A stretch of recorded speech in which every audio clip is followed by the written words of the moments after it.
Salmos 27 diz: o Senhor é a minha luz e a minha salvação. De quem terei temor? Cara, eu amo os salmos, tem tanta sabedoria e poder neles. Se você pegar isso daqui e meditar por 10 minutos num dia mau, você vai ter toda a força que você precisa para enfrentar o teu dia. Olha isso, cara. O Senhor é a minha luz e a minha salvação. Consciência de dependência. De quem eu terei temor? O Senhor é o meu forte refúgio. De quem eu terei medo?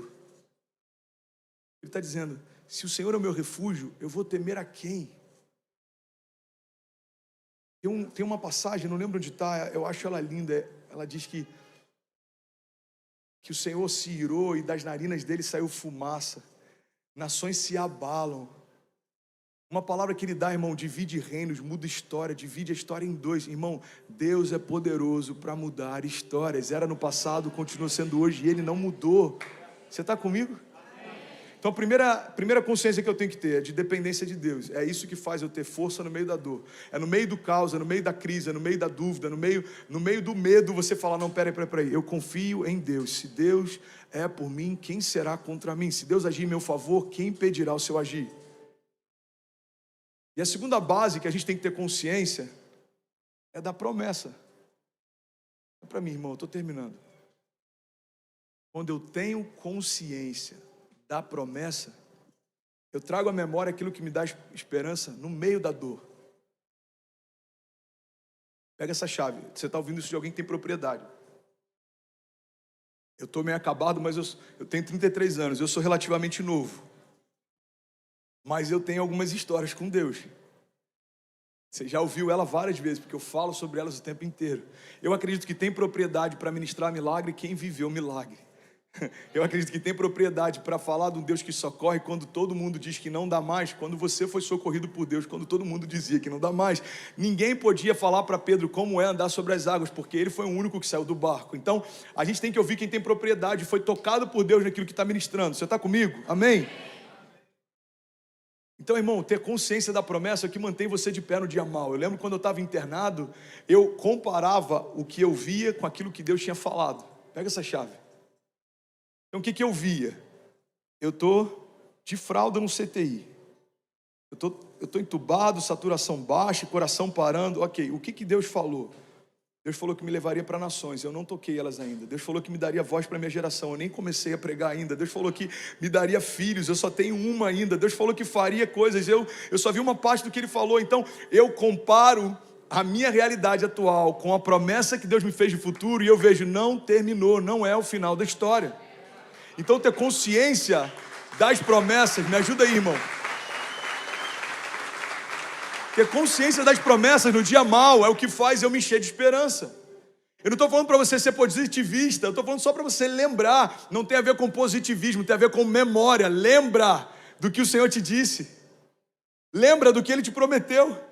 Salmo 119 diz, esse é o meu consolo no meu sofrimento. A sua promessa me dá vida. Cara, olha que forte isso. Esse é o meu consolo no meu sofrimento. A tua promessa me dá vida. Eu queria que a gente fizesse isso como exercício. No dia mau você vai lembrar disso. Senhor, esse é o meu consolo nesse dia mau. A tua promessa me dá vida. Imagina o seguinte, uma porta se fechou, uma porta que você tinha muita expectativa, se fechou, você precisa parar e ministrar para a sua própria alma. Porque você é espírito, a gente tem uma alma, está num corpo, mas você é espírito. O problema é que tem muita gente deixando a alma governar o que na verdade o espírito deveria liberar sobre ela. Por isso que o salmista fala, porque se inquieta, ó minha alma. Ele está ministrando sobre ela, porque ele não é ela. A gente está vendo uma geração almática, deixando sentimentos governarem você, irmão. Você não é o que você sente, você é o que Deus diz que você é. Você está comigo? A banda pode subir para me ajudar, por favor? Senão eu vou pregar mais 10 minutos aqui. Me ajuda, irmão. Você não é o que você sente. Se eu começar a ser o que eu sinto, no dia bom eu sou forte, no dia mau eu sou fraco. Quando outros dizem que não vai acontecer, eu desisto. Quando outros acham que vai acontecer, eu acredito. Agora, quando eu desassocio todo o sentimento da minha identidade, eu sou quem Deus diz que eu sou, eu posso o que Deus diz que eu posso, e eu vou viver o que Deus disse que eu viveria. A promessa dele é que me define, não os meus sentimentos. A promessa dele é quem me gerou, irmão, não foram os meus sentimentos. Os meus sentimentos não opinaram quando Deus me desenhou na Gênesis, então eles não podem dizer até onde eu posso ir. Deus já depositou em mim palavras, promessas, desígnios. Você está comigo? Então pega isso, irmão. Consciência da dependência e a consciência da promessa. Essa é a chave. Essa é a chave para a gente permanecer de pé no dia mau. Hebreus 12:1 diz: Jesus, livremos de tudo o que nos atrapalha e do pecado que nos envolve, e corramos com perseverança a corrida que nos é proposta, tendo os olhos fitos em Jesus, autor e consumador da nossa fé. Ele, pela alegria que lhe fora proposta, suportou a cruz, desprezando a vergonha, e assentou-se à direita do trono de Deus. Então pensem bem naquele que suportou tal oposição dos pecadores contra si mesmo, para que vocês não se cansem e nem desanimem. Irmão, pega essa chave. Tem um versículo em Hebreus 12 aqui que é poderoso demais. Você está comigo? Isso é muito forte. A palavra está dizendo: coloca os teus olhos fitos em Jesus. Não tira o olhar dele. Coloca o teu olhar em Jesus. Porque ele, pela alegria que lhe fora proposta, suportou a cruz. Olha a chave que a palavra está dizendo. A palavra está dizendo: Jesus suportou a cruz porque havia uma promessa feita para ele antes da cruz. Então havia uma alegria proposta. Deus falou: filho, você vai enfrentar a cruz, e depois que eu te chamar da morte, você vai estabelecer a redenção e vai se assentar ao meu lado direito. Você vai se despedir de toda a glória, de toda a honra. Você vai andar como um homem comum, mas depois que eu te trouxer dos mortos, eu vou derramar sobre você tudo aquilo que você tinha antes de se entregar pela criação. Então Jesus está lá, e a alegria que foi proposta para ele é saber que ninguém mais estaria afastado do Pai através do que ele faria daqui a alguns passos. Jesus está lá e a dor está dizendo: não faz sentido, mas a promessa que ele carrega diz: assim que você se entregar, todo aquele que crer em você será salvo.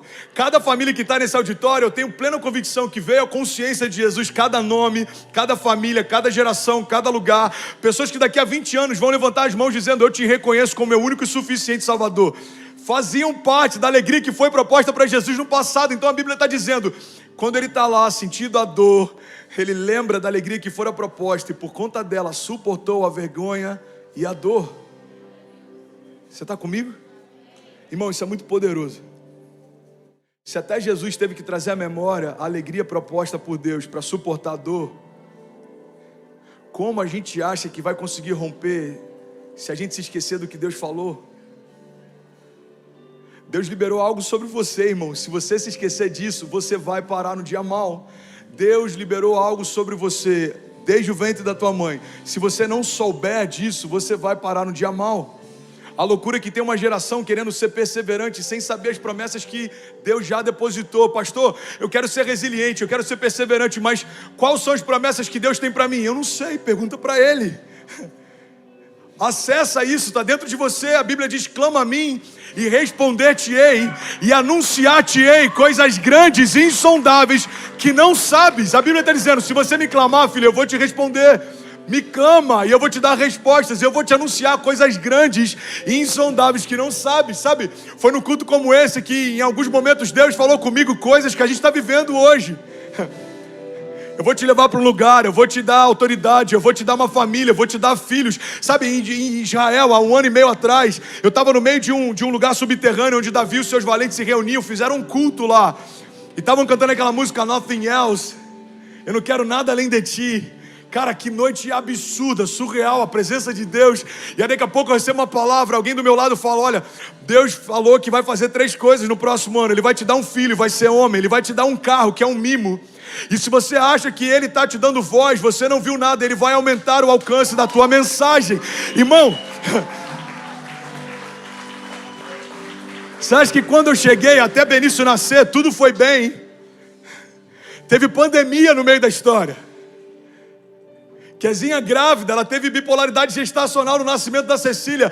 Agora ela está grávida de novo, num país estrangeiro, no meio de uma epidemia. E aí minha preocupação é, Deus, eu creio que aquilo que a gente enfrentou no passado, a gente não vai enfrentar de novo. Guarda a mente da Kezinha, guarda a saúde da minha casa, protege a gente. Irmão, olha que louco isso.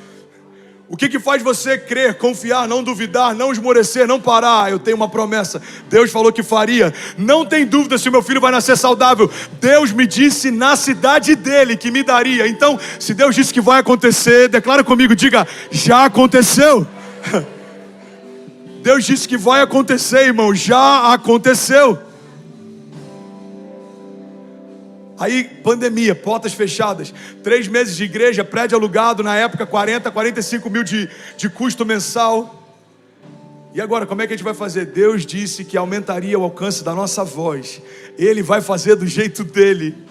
A porta se fecha, o auditório se esvazia, mas as nações começam a se reunir. É como se Deus fosse acrescentando. Eu creio que assim como na igreja primitiva, a Bíblia diz que Deus acrescentava todos os dias as famílias, e é isso que Deus tem feito. Irmão, você acha que é natural alguém na Indonésia, em Mônaco, na Eslovênia, parar para ouvir o que a gente está ouvindo nessa manhã? Deus está fazendo uma coisa nova.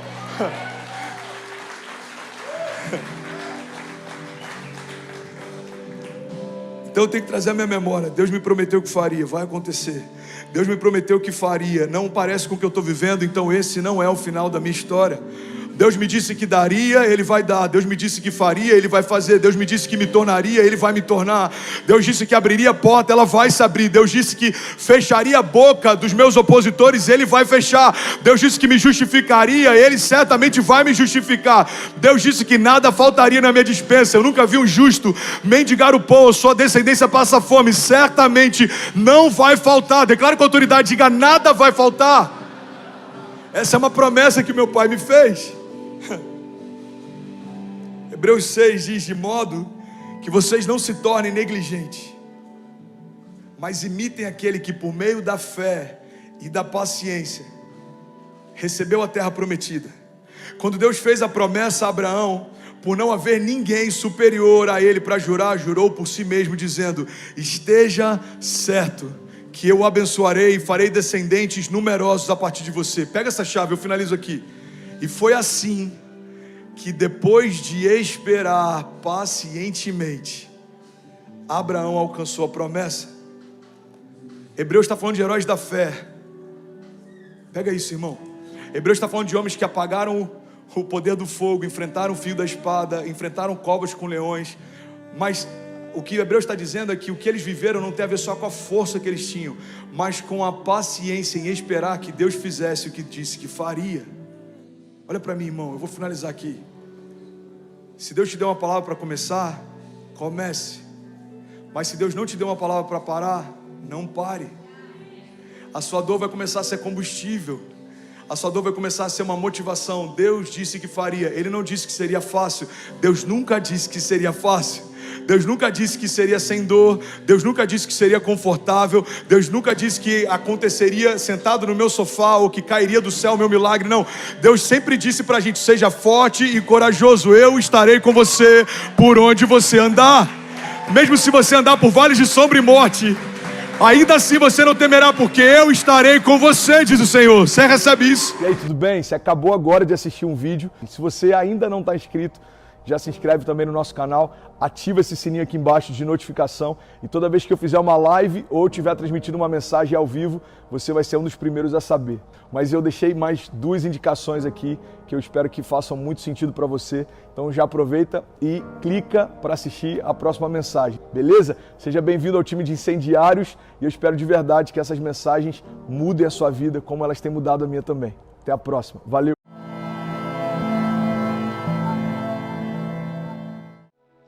Quero saber se tem alguém aqui com expectativa para a palavra de Deus essa noite. Glória a Deus. É impossível não compartilhar com vocês o que eu vivi nesse final de semana. Eu fui para um lugar, primeira vez que eu fui para Goiânia participar de uma conferência de jovens, e pela segunda vez esse ano eu não estava no Next aqui, o último Next do ano, e eu confesso que meu coração estava apertado demais. Primeira noite foi muito bom, foi maravilhoso. Alguns jovens vieram à frente, 10, 15 jovens. E na segunda noite eu falei: Deus, existe algum propósito seu para ter me trazido até aqui? Eu estou longe de casa e eu não estou na minha igreja. Eu amo estar na minha igreja. Existe algo que o Senhor deseja fazer aqui e precisava me trazer, ou trazer outra pessoa diferente da realidade deles, para compartilhar algo. E no final da pregação eu entendi o que Deus queria fazer. Eu vi dezenas de famílias vindo à frente se rendendo, eu vi dezenas de jovens vindo à frente se rendendo, e eu entendi que a semente que Ele lançou sobre nós tem poder para gerar vida. Quantos podem dizer amém por isso? E é isso que eu quero compartilhar com vocês hoje. Eu não quero compartilhar um sermão, eu não quero compartilhar uma mensagem elaborada, eu quero compartilhar a vida de Deus através da palavra, amém? Bom, o tema da mensagem de hoje é origem, e eu quero começar lá em Hebreus 11:3, diz assim: pela fé entendemos que o universo foi formado pela palavra. Diga, o universo foi formado pela palavra de Deus, de modo que o que se vê não foi feito do que é visível. Olha que maravilhoso isso. A palavra de Deus diz que na origem tudo foi criado por meio do poder que há na palavra de Deus. E por conta disso, aquilo que se vê foi criado por aquilo que não se vê. Ou seja, a matéria-prima de tudo aquilo que nós conhecemos se chama palavra de Deus. Sabe o que isso me ensina? Acende só um pouco as luzes, por favor, eu quero olhar para o pessoal só um pouquinho. Sabe o que isso me ensina? Que se o poder que há na palavra de Deus foi suficiente para criar todas as coisas, continua sendo suficiente para criar tudo aquilo que eu necessito na minha família, hoje. Continua sendo suficiente para criar tudo aquilo que eu preciso, para que 2017 seja o melhor ano da minha vida. Porque se o poder que há na palavra de Deus, que é algo invisível, criou todas as coisas visíveis, o que Ele não pode fazer na sua família nesse ano ainda? Há poder na palavra de Deus. A origem de todas as coisas começou por ela. E olha só que lindo. Origem de tudo aquilo que foi criado diz respeito a algo que já havia no coração de Deus.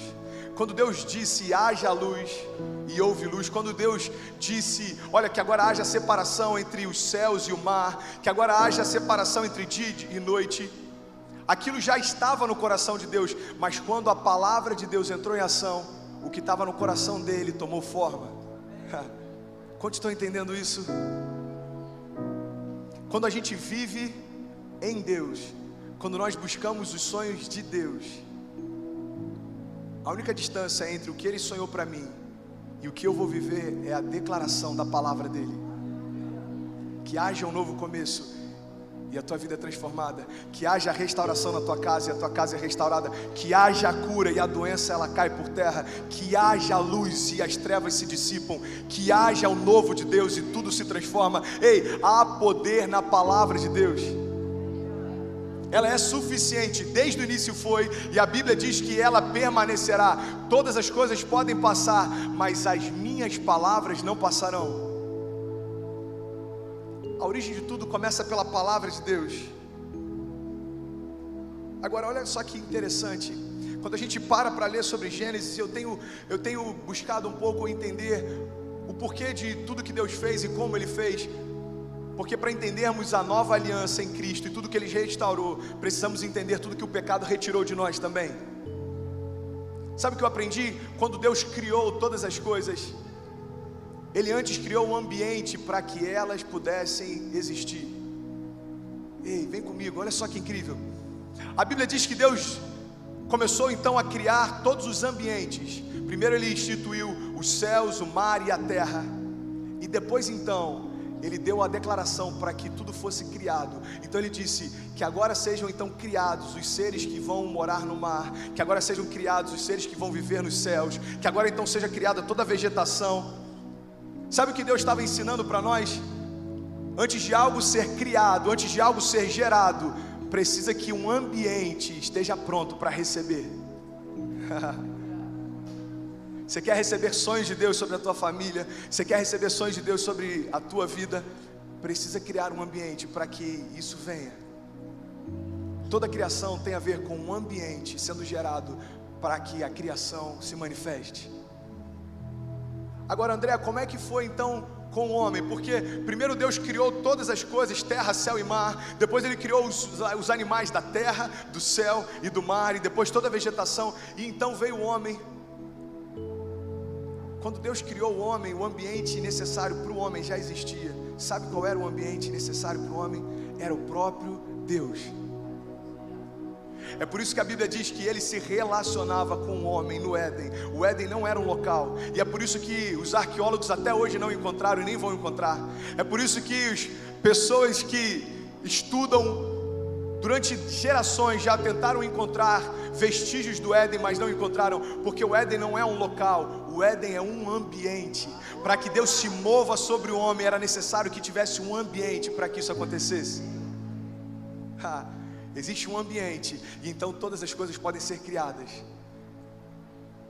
Deus era o próprio ambiente do homem. Por isso, quando Deus declara: façamos então o homem à nossa imagem, à nossa semelhança, é porque Ele precisava de alguém que tivesse a mesma essência dele, para viver no ambiente em que Ele já havia gerado. Só que existe uma coisa na nossa história que mudou completamente isso. O pecado mudou a nossa natureza, e agora aquele ambiente que nós fomos gerados para viver não servia mais. Olha só que interessante. O Éden era um ambiente que dava acesso a Deus, mas quando o homem peca, ele perde acesso ao Éden, e ele então perde acesso ao próprio Deus. Abra comigo, por favor, a sua Bíblia em Gênesis 3, 22.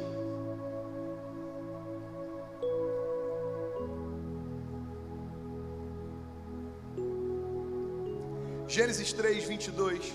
André, o que isso tem a ver comigo? Você está falando da criação, cara. Jesus já veio, mudou todas as coisas. Tem a ver porque o caráter de Deus não muda. A forma como Ele fluía no início é a forma como Ele flui hoje. A forma como Ele gera sonhos no início é a forma como Ele gera sonhos hoje. Se eu quero viver com Ele, eu quero ver a criação dEle, eu quero ver o mover e a manifestação dEle, eu preciso entender como Ele se move. Olha só que interessante. Gênesis 3, do 22 ao 24. Diz assim: então disse o Senhor: agora o homem se tornou como um de nós, conhecendo o bem e o mal. Não se deve, pois, permitir que ele tome também do fruto da árvore da vida e o coma, e viva para sempre. Por isso o Senhor Deus o mandou embora do jardim do Éden, para cultivar o solo do qual ele fora tirado. E depois de expulsar o homem, Ele colocou a leste do jardim do Éden querubins e uma espada flamejante que se movia, guardando o caminho para a árvore da vida. Olha que louco isso. Quando o homem é retirado do Éden, ele é retirado do ambiente que dava acesso a Deus. Mas então Deus tem um projeto. Deus cria um novo Éden. Vocês estão comigo, amém? Deus cria um novo Éden. Sabe como se chama esse novo Éden? Se chama Cristo, porque agora todo aquele que está em Cristo tem novamente acesso ao Pai. O Éden foi corrompido e pelo nosso pecado perdemos acesso ao Éden, perdemos acesso à presença, perdemos acesso ao ambiente em que Deus se move. Mas em Cristo nós temos acesso novamente à presença, ao ambiente, à manifestação e ao próprio Deus. Cristo é um novo Éden. É em Cristo que todas as coisas acontecem na nova aliança. É em Cristo que todas as coisas se manifestam na nova aliança. Eu confesso que quando eu li esse texto, durante a minha vida inteira, quando eu lia sobre Gênesis e essa parte aqui, que o homem foi expulso e Deus colocou então querubins com uma espada flamejante para que ele não tivesse acesso à árvore da vida, eu achava que isso era uma expressão da ira de Deus. Deus estava tão irado com o homem que Ele falou: olha, além de expulsar agora o homem da minha presença e do ambiente onde eu me movo, eu quero garantir que ele nunca mais vai ter acesso à vida eterna novamente. Na minha ignorância era assim que eu pensava. Eu via isso como um ato de fúria de Deus. Hoje eu entendo que foi um ato e uma expressão do amor de Deus. Sabe por quê? A preocupação de Deus para que o homem não tivesse mais acesso à árvore da vida é porque o homem se tornou pecador, e se ele tivesse acesso à vida eterna, seria eternamente pecador. O que Deus estava fazendo era o seguinte: olha, eu preciso que guardem a árvore da vida, porque a minha criação se perdeu. A minha criação se tornou inimiga do meu coração, e eu não quero permitir de forma alguma que a natureza pecaminosa que agora está naquilo que eu mais amei se torne eterna. Deus nos restringiu o acesso à vida eterna enquanto éramos pecadores, para que depois que nos tornássemos santos, pudéssemos então ter acesso à vida eterna de novo. Quantos podem dizer glória a Deus por isso? Glória a Deus, Deus é maravilhoso. Durante muito tempo eu pensei dessa forma, agora eu entendo. Deus, obrigado por não ter permitido que tivéssemos acesso à vida eterna, porque seríamos eternamente afastados de Ti, eternamente perdidos de Ti, eternamente distantes do Teu amor, mas Jesus nos aproximou e nos deu acesso novamente à vida de Deus. Glória a Deus. Agora olha só que louco, se Jesus é o Éden de Deus, ou seja, se em Cristo eu tenho novamente acesso à manifestação dEle, como eu posso ter acesso à árvore da vida? Abra comigo, por favor, a sua Bíblia em João 15. A gente vai ler do 1 ao 8.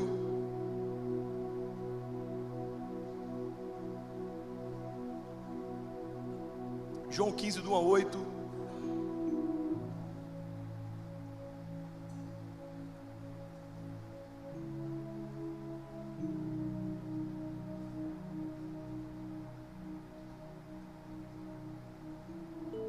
Todos acharam? Aqui a gente tem a revelação da árvore da vida. João 15 diz: eu sou a videira verdadeira, e o meu pai é o agricultor. E todo ramo que estando em mim não dá fruto, ele corta, e todo que dá fruto, ele poda, para que dê mais fruto ainda. Vocês já estão limpos pela palavra que eu lhes tenho falado. Permaneçam em mim, permaneçam em mim, e eu permanecerei em vocês, porque nenhum ramo pode dar fruto por si mesmo, se não permanecer na videira. Vocês também não podem dar fruto, se não permanecerem em mim. Eu sou a videira e vocês são os ramos. Se alguém permanecer em mim e eu nele, esse dá muito fruto, pois sem mim vocês não podem fazer coisa alguma. Se alguém permanecer em mim, será como um ramo que é jogado fora e seca. Tais ramos são apanhados, lançados ao fogo e queimados. Mas se vocês permanecerem em mim, e as minhas palavras permanecerem em vocês, pedirão o que quiserem, e lhes será concedido. O meu Pai é glorificado pelo fato de vocês darem muito fruto, e assim serão os meus discípulos. Olha só que lindo, cara. Jesus agora se apresenta como sendo a videira verdadeira, e todos aqueles que estão em Cristo agora têm acesso à vida de Deus e podem frutificar. O que Jesus está dizendo: olha, se você não estiver em mim, você não tem como fazer nada, porque eu sou o caminho, a verdade e a vida. Ninguém tem acesso ao Pai se não for através de mim. O Evangelho de Jesus coloca uma coisa no centro de todas as coisas, coloca Cristo como centro de tudo aquilo que a gente crê, porque por Cristo todas as coisas são possíveis aos que creem. Cristo é a videira verdadeira. E no final dessa mensagem, dessa passagem, eu achei algo muito interessante. Ele diz: o meu Pai é glorificado pelo fato de vocês darem muito fruto, e assim serão os meus discípulos. Jesus está colocando uma condição. Ele está dizendo: o meu Pai é glorificado quando vocês dão muitos frutos, e aí então serão os meus discípulos. O meu Pai recebe a glória quando vocês dão muitos frutos, e por conta disso serão os meus discípulos, e por causa disso serão os meus discípulos. Jesus está condicionando, porque o que Ele quer dizer é que ser um seguidor de Jesus é alguém que caminha atrás do Mestre, mas para ser um discípulo você precisa gerar os mesmos frutos que Ele gera também. É por isso que Ele diz: olha, vocês glorificam ao meu Pai quando vocês dão muitos frutos. Vocês glorificam ao meu Pai quando a sua família é restaurada. Vocês glorificam ao meu Pai quando a sua casa é transformada pela minha palavra. Vocês glorificam ao meu Pai quando vocês morrem para quem vocês eram e vocês nascem para quem eu sempre sonhei que vocês fossem. Vocês glorificam ao meu Pai quando vocês dizem sim para o seu chamado e vocês transformam todos os lugares por onde você passam. E aí então serão os meus discípulos. Quantos querem ser assim como Ele é? Existe poder de Deus disponível para que a gente possa frutificar. Só existe uma condição: estarmos em Cristo, porque se não estivermos nele, nada podemos fazer. ou significa porta aberta.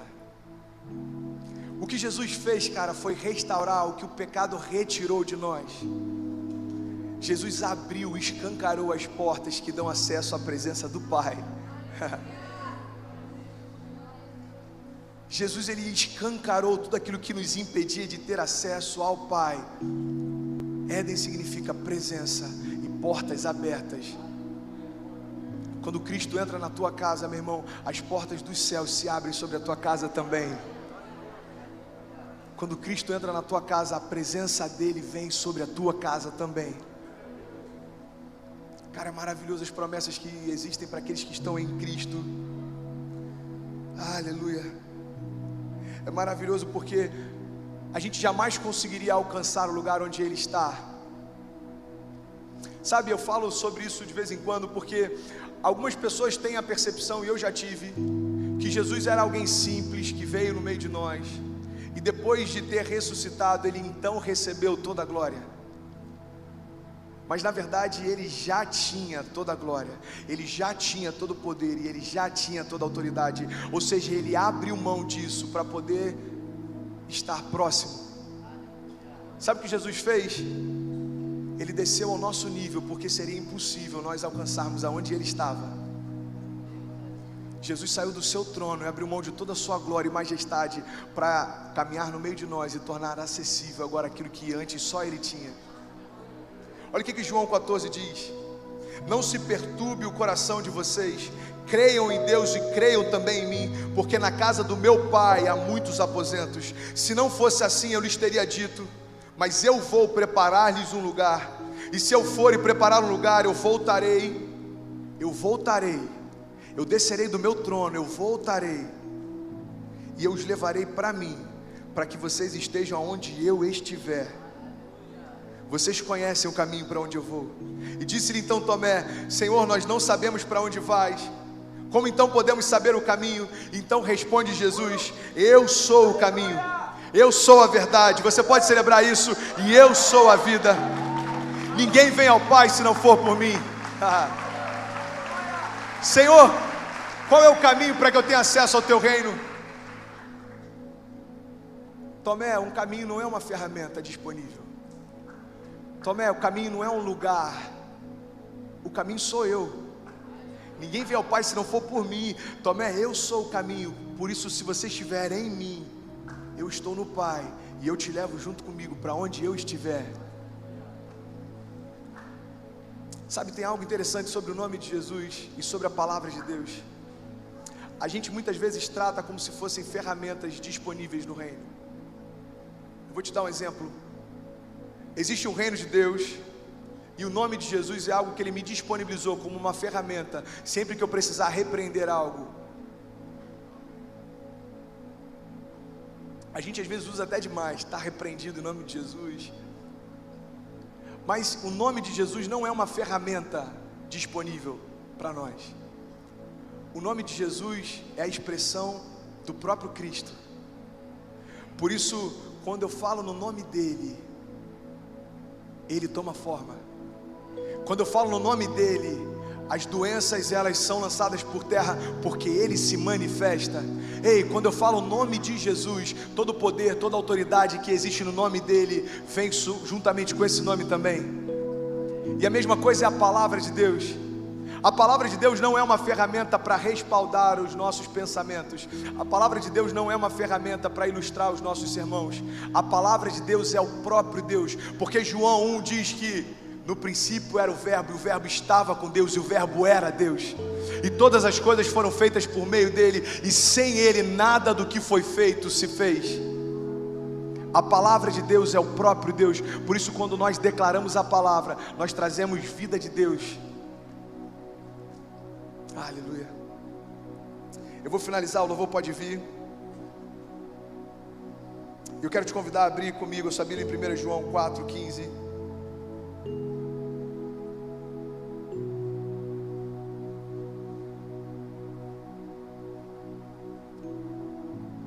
João 4,15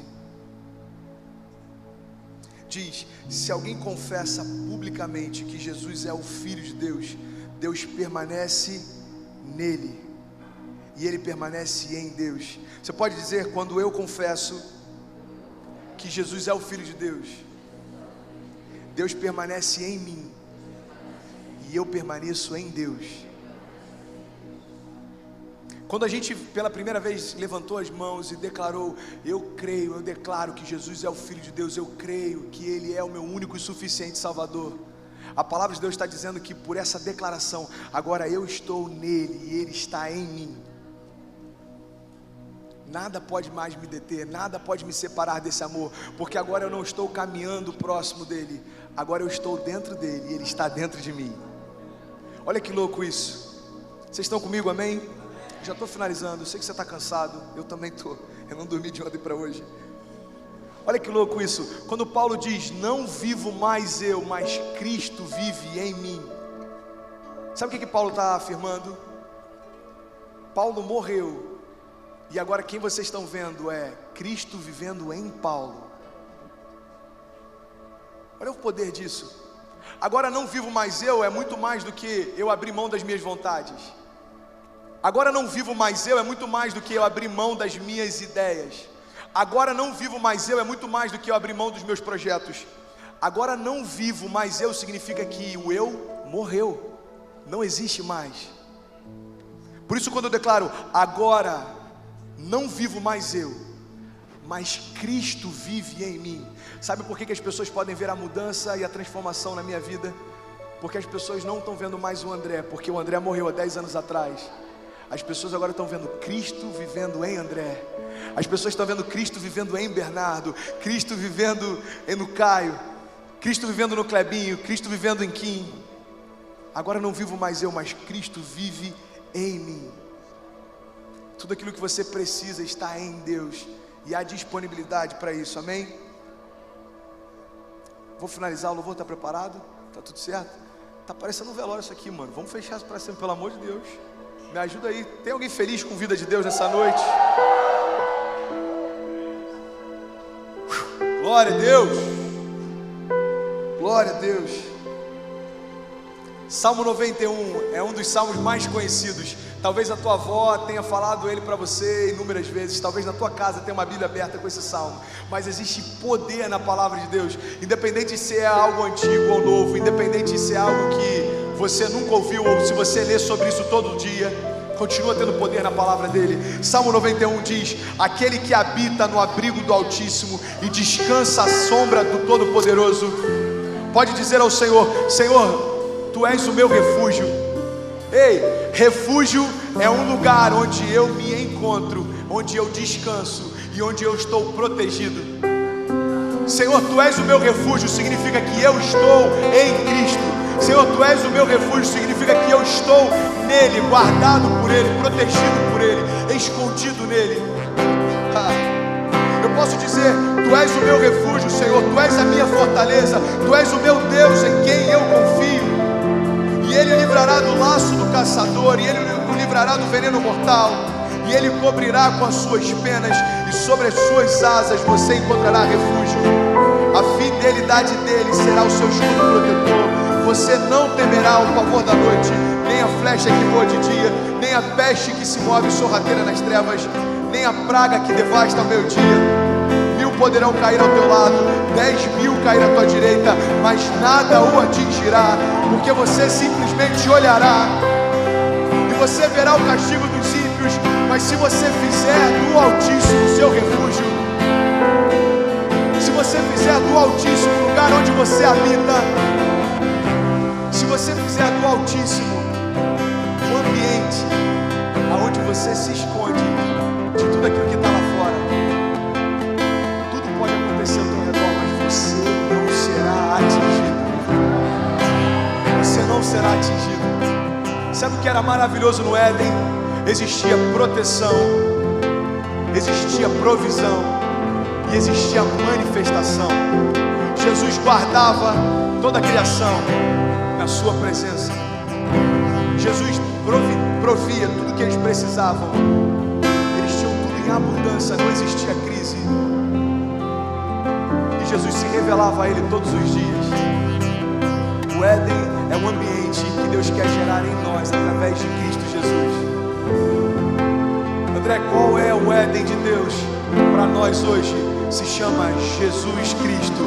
Todos aqueles que estão nele têm provisão, têm proteção e têm manifestação. Eu quero declarar em nome de Jesus proteção de Deus sobre a tua casa. Você não será atingido, as notícias ruins não te atingirão, porque você está em Cristo e Ele te guarda. Ele é o seu refúgio, Ele é a sua fortaleza. Você tem provisão porque quem te alimenta é aquele que provê todas as coisas. A tua provisão vem dos céus, não vem da terra. Por isso que ela não tem fim, não tem limitação. Não tem nada capaz de impedir o fluir de Deus quando Ele deseja fazer. Ei, você pode até conhecer alguns cristãos passando necessidade, mas deixa eu te falar uma coisa. Você consegue imaginar Deus desejando fazer algo sobrenatural e alguém tendo poder para impedir? Quando Deus deseja fazer, meu irmão, nada é capaz de impedir o seu mover. Quando Deus deseja fazer, nada é capaz de impedir a sua providência. Quando Ele é o nosso refúgio e fortaleza, existe proteção, existe provisão e existe também manifestação. Sabe, minha filha tem 3 anos e meio e eu já tive algumas experiências dela dentro de casa, falar na presença de Deus. Pai, Deus está aqui. Sabe o que significa isso? A minha casa se tornou um refúgio, onde Deus habita e Ele se revela. A minha casa se tornou um refúgio, onde Ele se manifesta. Ei, isso não é algo reservado para alguns, isso é reservado para todo aquele que nele crê. Não existe predestinação que diz quem pode ter acesso ou quem não pode ter acesso. A palavra de Deus diz que todos somos predestinados e eleitos em Cristo. Toda promessa, toda boa dádiva, todo dom, toda manifestação, todo poder, tudo aquilo que existe nos céus está disponível para você quando você está em Cristo. Glória a Deus. Ah, Deus, Tu és o meu refúgio. E nada acontecerá se eu fizer do Altíssimo o meu refúgio. Nenhum mal me atingirá, desgraça alguma chegará à minha tenda, porque aos seus anjos Ele dará ordens ao meu respeito, para que o protejam em todos os meus caminhos. Com as mãos Ele o segurarão, para que você não tropece em pedra alguma. Você pisará o leão e a cobra, você pisoteará o leão forte e a serpente, porque Ele me ama. Eu resgatarei e eu o protegerei. Isso aqui é Deus falando para você. Olha só que lindo. Eu vou finalizar com uma declaração do próprio Deus para você. Você pode fechar os seus olhos em nome de Jesus. Eu creio que existem algumas pessoas aqui hoje com tanta sede e fome de Deus, que mesmo eu lendo, você vai ouvir como se fosse o próprio Deus falando para você. Deus, eu declaro em nome de Jesus nossos corações quebrantados, nossos corações abertos, para que a Tua palavra entre e traga vida sobre nós. Olha a declaração de Deus para você.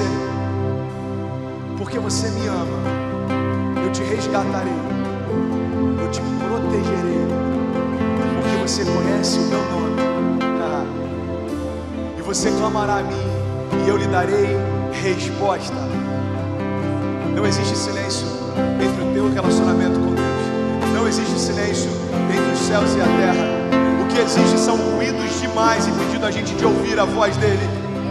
Olha o que a palavra dele está dizendo. Ei, se você cessar todo o ruído que te cerca, se você parar de ouvir o que os outros têm falado para você, se você parar de ouvir o que os outros têm dito a teu respeito, aí você vai entender o que eu tenho dito a teu respeito. Aquele que clamar a mim, eu lhe darei resposta. Essa é uma promessa dele, não é minha.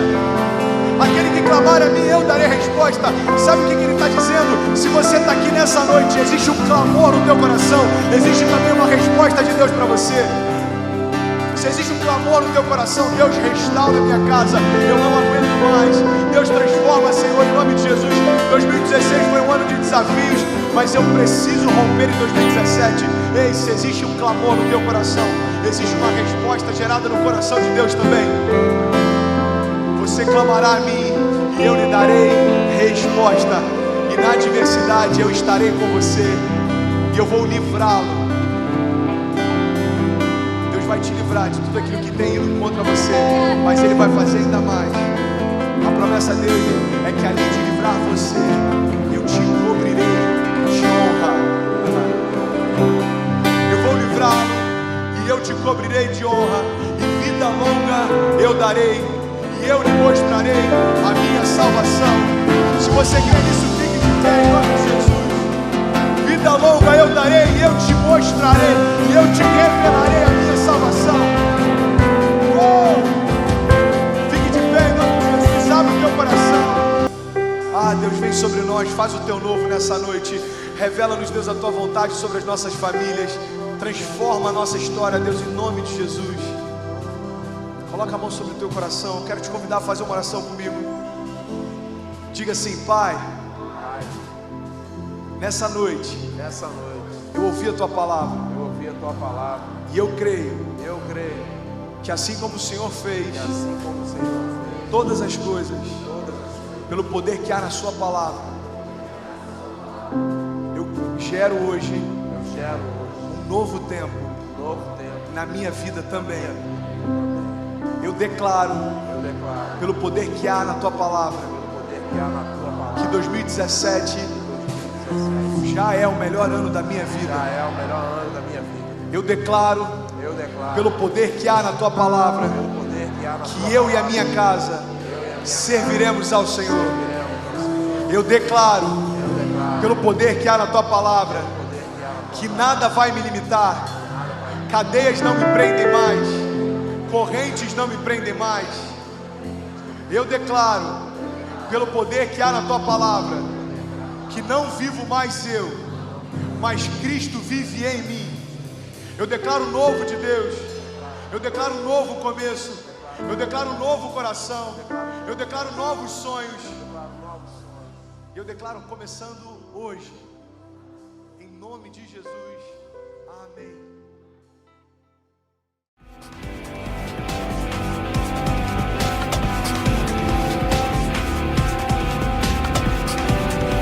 Tiago 1,12 diz assim: feliz é o homem que persevera na provação, porque depois de aprovado, receberá a coroa da vida que Deus prometeu aos que o amam.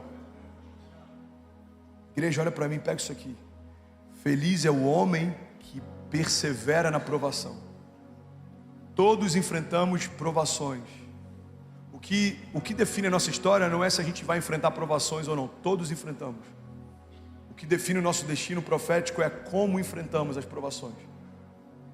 Você quer medir o nível de maturidade de alguém? Você consegue medir o número da maturidade de alguém pelo número de horas que essa pessoa fez o que não gostaria de fazer. Por que a gente vê pais trabalhando, mulheres solteiras, mães que às vezes são a única fonte de provisão da sua casa, trabalhando mesmo cansadas, trabalhando mesmo com desafios, trabalhando mesmo com retaliações? Por quê? Porque eu preciso alimentar os meus filhos, porque eu preciso levar provisão para minha casa, porque eu preciso permanecer de pé, porque eu sou a segurança deles, porque eles precisam de mim. Irmão, esse nível de consciência faz com que a gente suporte provações. A visão, pega isso aqui em nome de Jesus, a visão é o que traz propósito à sua dor. Quando você tem uma visão clara, você suporta, Ari, a pressão de forma mais leve, porque eu sei por que eu faço o que eu faço. Hoje, por exemplo, eu tive uma crise de sinusite absurda, eu pregaria no primeiro culto, não consegui vir. Então eu tomei medicamento, eu descansei um pouco, eu tomei energético, quer dizer, até fez um stories, nem sei se ela postou, eu tomando medicamento com energético. Ela falou: amor, você está tomando medicamento com energético? Eu falei: amor, na vida tudo é equilíbrio. Medicamento me abate, o energético me eleva, tá tudo certo. Agora, eu preferia descansar hoje? Talvez. Na verdade não, mas talvez. Mas o Senhor me chamou para liderar um movimento, um avivamento, uma igreja. Então eu preciso fazer o que o Senhor me chamou para fazer, se eu quero viver o que o Senhor me propôs para viver. Porque meninos fazem o que querem fazer, homens fazem o que tem que fazer. Alguém está comigo aqui? Diga amém. Aleluia. Gálatas 6,9 diz assim: e não nos cansemos de fazer o bem, pois no tempo certo colheremos, se não desanimarmos. Irmão, olha para mim, pega isso aqui em nome de Jesus. E não nos cansemos de fazer o bem, ou seja, persistência, resiliência. pois no tempo certo colheremos. Aí agora tem uma condicional: se não desanimar. O que a Bíblia está ensinando para a gente aqui: é possível você começar bem e não terminar bem porque desistiu no meio do caminho. A Bíblia está dizendo que é possível começar bem e não terminar bem porque você desistiu no meio do caminho. Tem gente que começou semeando coisas boas, mas desistiu de semear porque ainda não havia começado a colher. Deus está dizendo: não nos cansemos de fazer o bem, pois no tempo certo colheremos, se não desanimarmos. Alguém aqui já viu aquela charge de um cara, um minerador, que ele está cavando, aí você consegue ver assim os diamantes, ele estava bem próximo de alcançá-los, ele desiste porque estava cansado demais? Alguém já viu uma charge com algo assim? Tem muita gente que está exatamente assim em relação ao romper da sua casa, em relação ao mover no teu casamento, em relação à expansão do teu ministério. Pastor, eu estou há 5 anos fazendo o que Deus me chamou para fazer. Continue. Pastor, eu estou há 20 anos aguardando o cumprimento de uma promessa. Continue. Eu sei que nem sempre é motivador para nós que fazemos parte da geração mais ansiosa que a terra já viu. Ouvimos alguém dizendo que talvez o que você precise para viver o que Deus falou que você deveria é esperar. Esses dias eu preguei sobre uma fé ousada, uma fé que entrega, uma fé que confia, mas uma das características de uma fé ousada era uma fé que espera. Talvez a palavra de ordem de Deus para alguém aqui é: aquietai-vos e sabei que eu sou Deus. Eu não perdi o controle, eu não menti em relação ao que eu te prometi, eu não mudei de ideia. Então aguarde, confie, espere e continue semeando bem, porque se você não desanimar, no tempo certo colherá o que eu te prometi. Alguém está comigo? Diga amém. Sabe outra característica que é um desafio para a gente permanecer persistente, Lucas? Principalmente para meninos, é que meninos têm dificuldade de estabelecer alianças.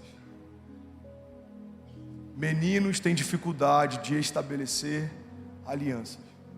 Quando a gente pega uma leitura das transições geracionais que a gente viu nas últimas décadas, a gente vê um extremo muito grande, por exemplo, entre os baby boomers e a geração Y, entre os baby boomers e os mileniais. Os baby boomers, eles fazem parte de uma geração que viram muitas revoluções sociais, culturais, econômicas.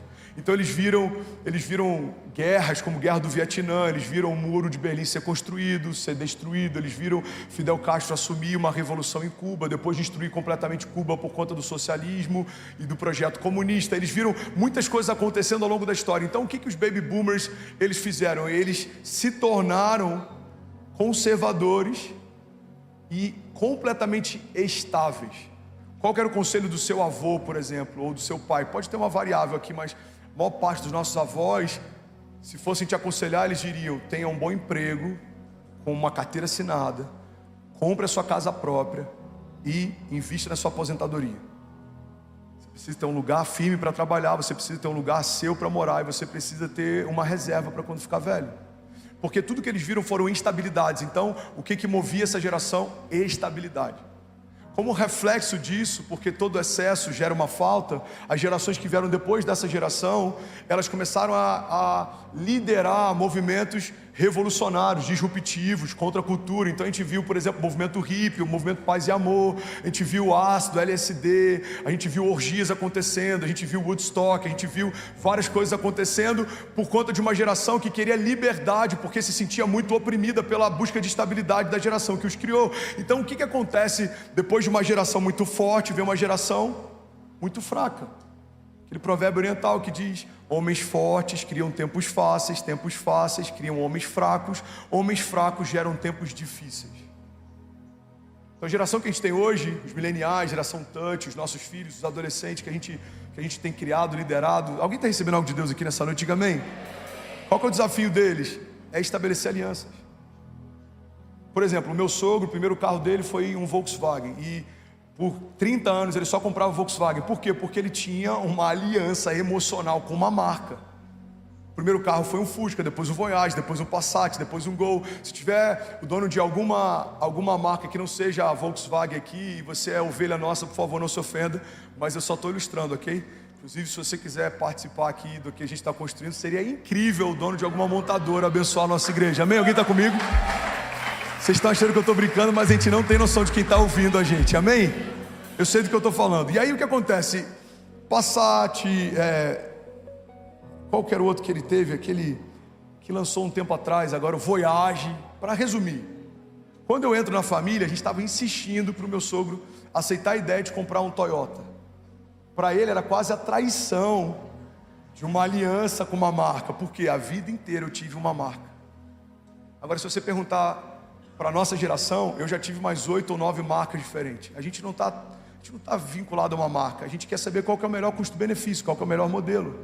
Só que essa desassociação com marcas é uma expressão de uma desassociação com alianças que a gente tem enfrentado em todas as frentes. Nunca vimos uma geração que trabalha tão pouco tempo em cada lugar. Por quê? Porque tudo está sempre ruim. A última empresa, o problema era o patrão, a outro problema era o ambiente, na outro problema eram os desafios, na outro problema era a meta, na outro problema era a logística, na outro problema... Talvez o problema seja que estamos tendo dificuldade de estabelecer alianças de longo prazo. Enfrentamos hoje um desafio de estabelecer alianças de forma constante. Igreja, olha para mim. Isso não diz respeito só ao nosso trabalho, isso diz respeito ao nosso casamento. O número de divórcios dentro da igreja tem crescido, não tem diminuído. Por quê? Porque aceitamos como um plano B a ideia de divorciar se a gente não se adaptar no início do casamento. Aquela ideia de que a gente casa para sempre, muita gente já acha que isso é só algo figurado, folclórico ou romantizado. Se der errado, eu separo. Se eu não gostar da repreensão do pastor, eu mudo de igreja. Se eu não gostar de 3 pregações seguidas, eu saio dessa comunidade. Se eu não me adaptar muito bem ao meu novo chefe, eu mudo de emprego. Mas precisamos entender que isso pode ser uma expressão de imaturidade, porque meninos têm dificuldade de estabelecer aliança. Não dá para ser persistente se você não for maduro, e se você for maduro, você precisa aprender a estabelecer alianças. Qual que é a diferença entre uma aliança e uma conveniência? Aliança significa estamos juntos independente das circunstâncias. Conveniência significa estamos juntos até o dia que eu discordar de você.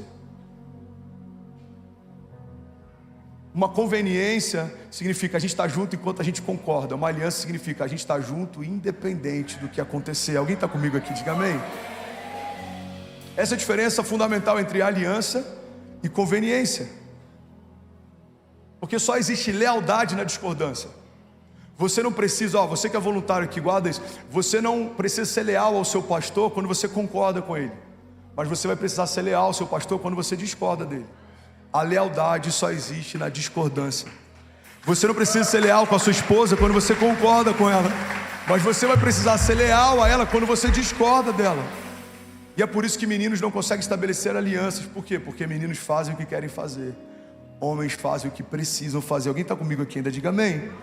Tudo bom? Você acabou de assistir uma mensagem aqui do nosso canal. Eu tenho certeza que ela te edificou e que ela vai gerar algo novo em você. E a gente separou mais 2 vídeos. Eu quero deixar essas indicações aqui para você continuar queimando com Jesus. E eu quero muito te fazer um pedido também. Se essa mensagem te edificou, comenta aqui embaixo, segue o canal, me ajuda a compartilhar para que mais pessoas sejam tocadas também. Deus te abençoe.